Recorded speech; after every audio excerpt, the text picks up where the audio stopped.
So welcome to cherry prime YouTube channel. అందరికీ నమస్తే మిత్రులారా. రాష్ట్ర వ్యాప్తంగా గ్రామ పంచాయతీలకు అయితే ఎలక్షన్స్ జరుగుతూ ఉన్నాయి.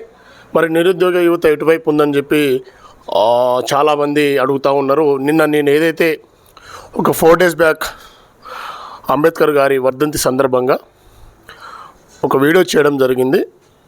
అక్కడ పూలమాలలు వేసి ఏదైతే ఇక్కడ గ్రామ పంచాయతీ ఏదైతే మాది కురువి మేజర్ గ్రామ పంచాయతీ ఉందో ఆ గ్రామ పంచాయతీ యొక్క సర్పంచ్ అభ్యర్థితో అదేవిధంగా వార్డు సభ్యులతో ముఖ్య నాయకులతోటి ఆ యొక్క పూలమాల వేసి అర్పించడం జరిగింది. సో దాంతోపాటు నాకు కొంత అంటే కింద కామెంట్స్లలో నువ్వు కాంగ్రెస్కి సపోర్ట్ చేస్తున్నావు అన్న, లేకపోతే కాంగ్రెస్కి నువ్వు ఎందుకు ఎట్లా సపోర్ట్ చేస్తున్నావు, నిరుద్యోగుల తరపున నువ్వు ఫైట్ చేస్తున్నావు కదా అని చెప్పి నాకు క్వశ్చన్ రావడం జరిగింది.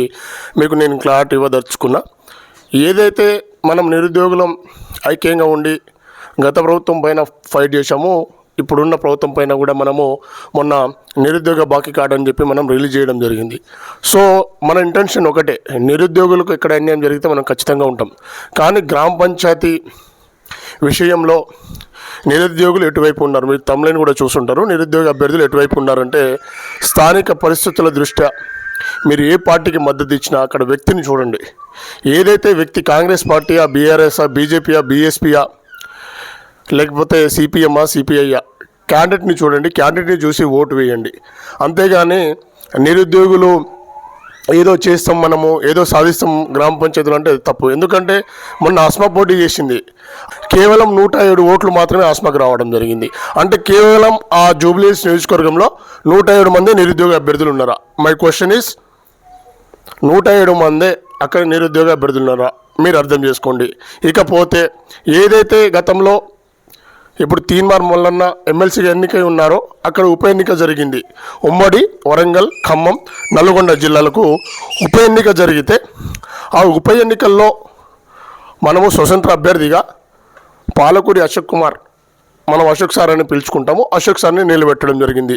అంటే రూపాయి పంచకుండా కూడా అశోక్ సార్ దాదాపుగా 30,000 ఓట్లను సాధించడం జరిగింది. సో అది అంత ఆషామాషి కదా. అంటే నిరుద్యోగులు కేవలం ఈ 3 జిల్లాలు, అంటే ఉమ్మడి జిల్లాలు చెప్తున్నా, ఈ ఉమ్మడి 3 జిల్లాలో కేవలం 30,000 మందే ఉన్నారా? రెండో క్వశ్చన్. మూడోది, ఇకపోతే గతంలో ఏదైతే అసెంబ్లీ 2023 అసెంబ్లీ ఎలక్షన్లలో చాలా చోట్ల నిరుద్యోగ అభ్యర్థులు నిలబడ్డారు. అటు పోతే సరే శిరీష అంటే బర్రెలక్క కానీ, కంబంపాటి సత్యనారాయణ కానీ, ఇక్కడ పోతే కోదాడు నవీన్ కానీ, ఇలా చాలామంది నిలబడ్డారు. వారికి వచ్చిన ఓట్లన్నీ అంటే మనం ఏమైతే ఉన్నామంటే విడిపోతూ ఉన్నాం. గతంలో మనం బీఆర్ఎస్ పైన ఫైట్ చేశాము, ఇప్పుడు కాంగ్రెస్ పైన ఫైట్ చేస్తున్నాము. రేపు ఇంకో రోజున బీజేపీ ఇక్కడ గవర్నమెంట్ వచ్చింది అనుకో, బీజేపీతో కూడా ఫైట్ చేయాల్సిన అవసరం ఉంటుంది. ఎందుకంటే కేవలం రాజకీయ పార్టీలు మనకు వారి యొక్క లబ్ధి కొరకమే మనల్ని వాడుకుంటూ ఉన్నారు. ఇది సర్పంచ్ ఎలక్షన్స్. నేను ఏదైతే మా బ్రదరు వార్డుగా పోటీ చేస్తున్నాడు కాబట్టి నేను ఇక్కడ స్థానిక పరిస్థితుల దృష్ట్యా గత 10 సంవత్సరాల నుంచి ఇక్కడ బీఆర్ఎస్ సపోర్టర్స్ ఇక్కడ గెలుస్తూ ఉన్నారు. కొంతమేరకు ఇక్కడ అధికారం ఉన్నా కూడా కొన్ని విషయాలలో కొంత అభివృద్ధికి ఇక్కడ ఆటంకం జరిగింది. ఇకపోతే ఇక్కడ కురి మండలం పరిధిలో ఓపెన్ జిమ్ సెంటర్ లేదు. అదేవిధంగా దానికోసం మా యువకులు అంటే మా యువత కొంతమంది లీడర్లు ఫైట్ చేసారు, బట్ ఇప్పటికీ ఏర్పాటు కాలేదు. దాంతోపాటు గ్రంథాలయం లేదు. మొన్న అశోక్ సార్ ఇక్కడికి వచ్చినప్పుడు కురి మండల కేంద్రంలో వచ్చినప్పుడు దాదాపు 20 నోట్స్లను మేము ఇక్కడ డొనేట్ చేయడం జరిగింది. అంటే డొనేట్ చేయించాను సార్తో, తెలంగాణ ఉద్యమ చరిత్రకు సంబంధించినవి. ఆ 20 బుక్కులు ఎక్కడున్నా కూడా ఇప్పటికీ అడ్రస్ లేదు. అంటే వాళ్ళు ఎక్కడ పెడుతున్నారు, ఎక్కడ దాస్తున్నారు కూడా తెలియదు. ఒక చిన్న రెంటల్ రూమ్లో నడిపిస్తున్నారు, అది ఎప్పుడు తెరుస్తారు, ఎప్పుడు బంద్ అవుతుందో కూడా తెలియదు. అదేవిధంగా స్థానిక పరిస్థితులలో ఇక్కడ స్థానిక సమస్యలు చాలా ఉన్నాయి. వాటర్ ప్రాబ్లం ఉంది, డ్రింకింగ్ ప్రాబ్లం ఉంది.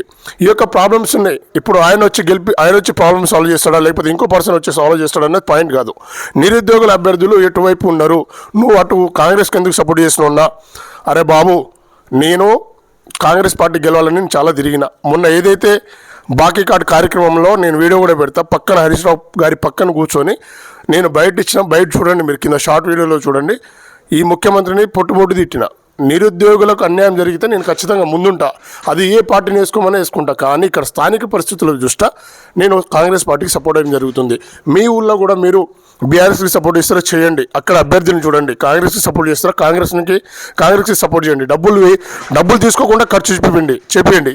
ఇక్కడ కూడా ఇప్పుడు మాది గిరిజన అంటే ఎస్టీ అయింది. ఎస్టీలలో 2 లంబాడ సామాజిక వర్గానికి సంబంధించిన సర్పంచ్ అభ్యర్థులు ఉన్నారు. వాళ్ళకు కూడా నేను విజ్ఞప్తి చేస్తున్నా వీడియో ద్వారా, మీరు డబ్బులు తక్కువ ఖర్చు చేయండి, డబ్బులు ఖర్చు పెట్టకండి. ఇప్పుడు 2 ఓటర్లు 2 సర్పంచ్ క్యాండిడేట్లు, అతను డబ్బులు ఇవ్వకపోయినా ఇతను డబ్బులు ఇవ్వకపోయినా ఖచ్చితంగా ఓటు అనేది ఉపయోగించుకోవాలి కదా ప్రజలు. ఇక్కడ ప్రజలు మారనంత వరకు నాయకులు మారరు. ఏదో జరిగిపోతుంది రాత్రికి రాత్రి, ఏదో ఎలక్షన్స్ కోసమో. ఇప్పుడు వాడిని పోయి పలకరించడే పాపం అవుతుంది. మా ఇంట్లో 5 ఓట్లు ఉన్నాయి, 2000 10,000 ఇవ్వమంటారు. ఒక ఆమెను మేము మొన్న ప్రశ్నించడం జరిగింది, అంటే జస్ట్ క్వశ్చన్ అడగడం జరిగింది, ఏందమ్మా ఎటు ఓటు వేస్తున్నావు, ఏంది సంగతి అంటే 10,000 అడుగుతుంది. అదేవిధంగా అంతకుముందు గెలిచిన, అంటే నాకు తెలిసిన ఒక చిన్న స్టోరీ, ఒక 1 మినిట్ వీడియో కూడా ముగిస్తున్నా. లాస్ట్కి ఫైనల్ కంక్లూజన్, నేను మొన్న ఒక నియోజకవర్గం అంటే డోనాకల్ కాన్స్టిట్యున్సీలో ఒక పెద్ద గ్రామ పంచాయతీ, పేరు చెప్పను, పెద్ద గ్రామ పంచాయతీ, అక్కడ సర్పంచ్ అభ్యర్థి. ఆ ఊళ్ళో డ్రైనేజ్ అంటే ఆయన సర్పంచ్గా ఉన్నప్పుడే ఆ డ్రైనేజ్ మురికి కాలువలు కానీ లైట్ రావట్లేదు. ఆయనకు ఫోన్ చేశారు, అంటే సర్పంచ్ క్యాండిడేట్ కాబట్టి, సార్ ఇది పరిస్థితి, అంటే నువ్వేమన్నా నాకు ఉత్తికి ఓటేసినావా, 2,000 తీసుకున్నావు అని చెప్పి కూడా చెప్తా ఉన్నారు. అంటే నువ్వు రేపటి రోజున డబ్బులు తీసుకుంటే నీ సమస్యలు అనేది అక్కడికక్కడే ఉంటుంది. 1000-2,000కు నువ్వు అమ్ముడిపోతే ఖచ్చితంగా 5 సంవత్సరాలు నువ్వు బాధపడతావు. ఓటర్ మహేశ్వరులకు, అదేవిధంగా నిరుద్యోగ అభ్యర్థులకు స్థానిక పరిస్థితుల దృష్ట్యా డబ్బులు ఎక్కువ ఖర్చు చేపించకుండా అభ్యర్థులతోటి మీకు తోచిన విధంగా మోటివేట్ చేయండి. స్థానిక నాయకులు ఎవరైతే ఉంటారో వాళ్ళని గెలిపించే విధంగా మీరు ప్రయత్నించండి. ఇక్కడ ఒకటి పరపతి, 2 డబ్బు, రెండే పని చేస్తాయి. డబ్బు ఉన్నంత మాత్రాన గెలుస్తారని కూడా లేదు. ఎందుకంటే అదేవిధంగా డబ్బులు ఉంటేనే గెలుస్తారు అనేది అది ఖచ్చితంగా రాంగ్ మాట. ఎందుకంటే డబ్బులు లేకపోయినా కూడా గెలవచ్చు. కొంత అతనికి ఫేస్ వాల్యూ ఉండాలి, కొంత అతను గతంలో ఏమన్నా పనిచేసిన ఉంటే దానికి చూస్తారు జనాలు. కాబట్టి ఖచ్చితంగా డబ్బులు తీసుకోకుండా ఓటు వేయడానికి ట్రై చేయండి, ఓటు అమ్ముకోకండి. ఇక నిరుద్యోగ అభ్యర్థులకు ఒకటే విజ్ఞప్తి చేస్తున్నా, మీరు ఏ పార్టీ వైపు ఉన్నారా, ఈ పార్టీ సపోర్ట్ ఆ పార్టీ సపోర్ట్ కాకుండా అక్కడ ఏదైతే అభ్యర్థి ఏదైతే క్యాండిడేట్ మంచి క్యాండిడేట్ ఉంటారో వాళ్ళని చూసి చేసుకోండి. జై హింద్, జై తెలంగాణ.